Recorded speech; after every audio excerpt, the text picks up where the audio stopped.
Hello, this is Lindsay Huddleston with Sports Psychology Solutions. Thank you for taking a few moments out of your day to be able to listen to some things I wanted to share. A lot of great things happening in the world of sports as always, and I just want to take a moment to act in the form of a public service announcement to talk about things that are happening in sports, but also as a sports psychology consultant, talk about how we can help our athletes do better with the adversity that they face, to be able to reach the goals that they set and have a quality sport experience on every level.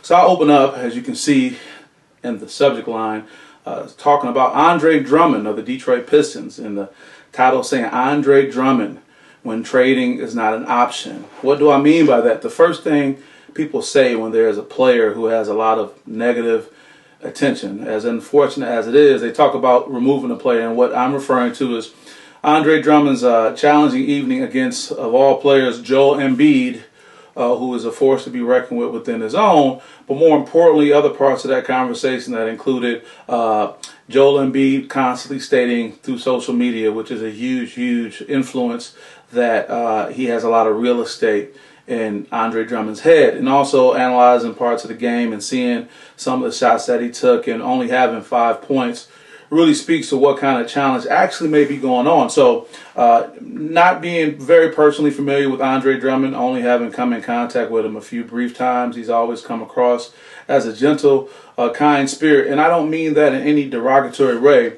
And if I digress for a moment, let me talk about how there's such a contrast when it comes to personality and what we expect. And it wasn't until a player like Joel Embiid has kind of come on the scene to kind of make us look at a player like Andre Drummond. When I say us, I mean, the media, social media, and whoever it may be, and just, be more critical. But as a sports psychology consultant, this is happening everywhere. Every weekend we're looking at, high school football teams who have advanced in the playoffs, winning a district championship, and those who were great, but unfortunately were defeated. So the question I pose to you, along with, not having that opportunity to trade someone, because when you get into high school sports, in most cases, just about in all cases, hopefully, and as well as collegiate sports, there's not like the pros where you can trade a player away, where you can just send a quote-unquote problem, again, quote-unquote problem away.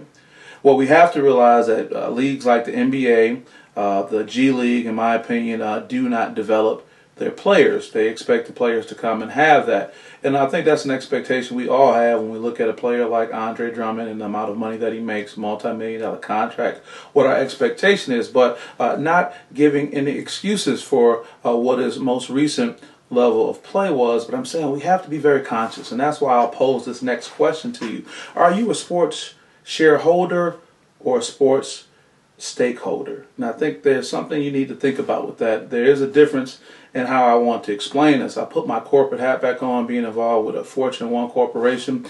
There would be an annual meeting every year, and there is when the shareholders would show up, those who had a financial interest in the company, and they would, cast their votes, and some could do it in proxy. We see it in churches and other establishments like that. But these shareholders, receive financial return on investment based on the amount of investment that they made. It is a transactional relationship. It is business, and there's nothing wrong with that. And as I pose that question, it's not stated in judgment. It's just to clarify one part of the sport process that I think we all need to be aware of. If you're a shareholder, you can expect a player like Andre Drummond to play at his best all the time and give you more than what we may have seen just as recent with the matchups with Joel Embiid, or you can be a stakeholder.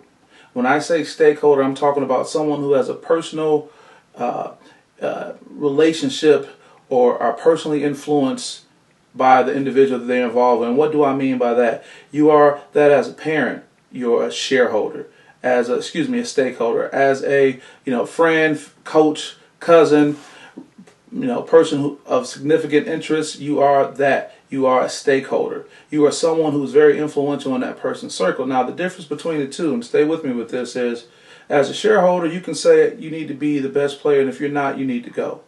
But mind you, somewhere along the line in some of your relationships, you're going to have to be a stakeholder.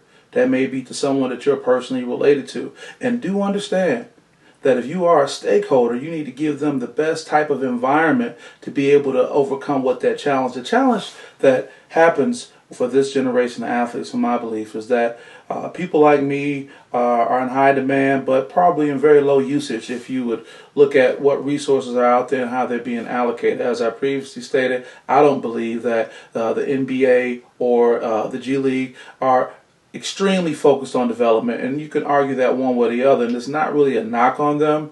It's that we've expected this development process to take place for some time. That's why I'm happy to be involved with USA Basketball and their youth development movement, traveling the country as a speaker, talking to coaches. And speaking of that, using an Andre Drummond type situation, if you have a player that was on the end of a bad play or a bad game, you may not have someone like me around who can come and spend time with your team. I would hope that you would. But, even in your role as a coach or as an influencer on that team, are you curating a space that they can be present, not just physically present, but present in the moment, referring to the athletes, and it's also a non-judgmental space?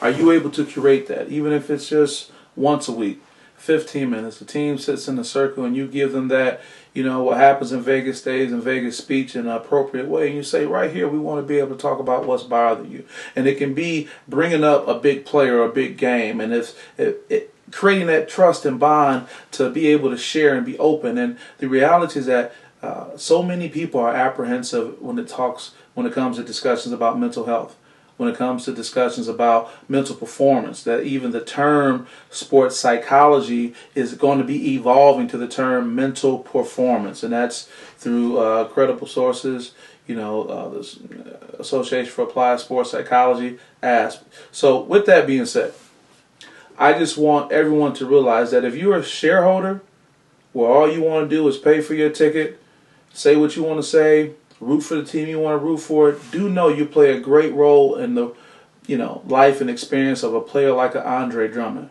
Because they can say, these are the people who have a belief about me that I'm not capable to reach their expectations. These are the people who don't see me being who I see myself being.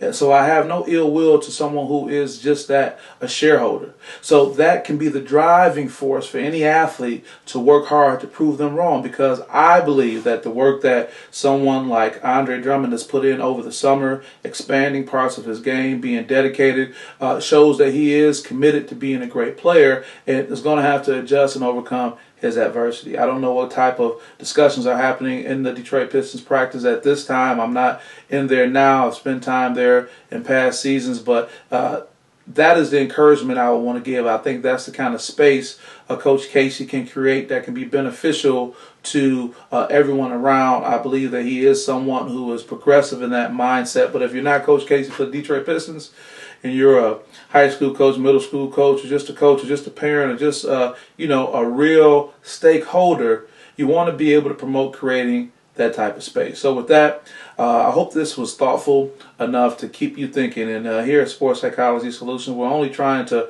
help players be the best that they can be by looking at the mental performance side of things. What type of process, no pun intended, do you have? And if you don't have one, it's important to create one and to constantly evaluate that. So with that, thank you for taking the time to listen. Hopefully this can be a help to you. Please subscribe to my YouTube channel, Sports Psych Solutions, and please pass it on. Thank you very much. Have a great day. Lindsay Huddleston, Sports Psychology Solutions.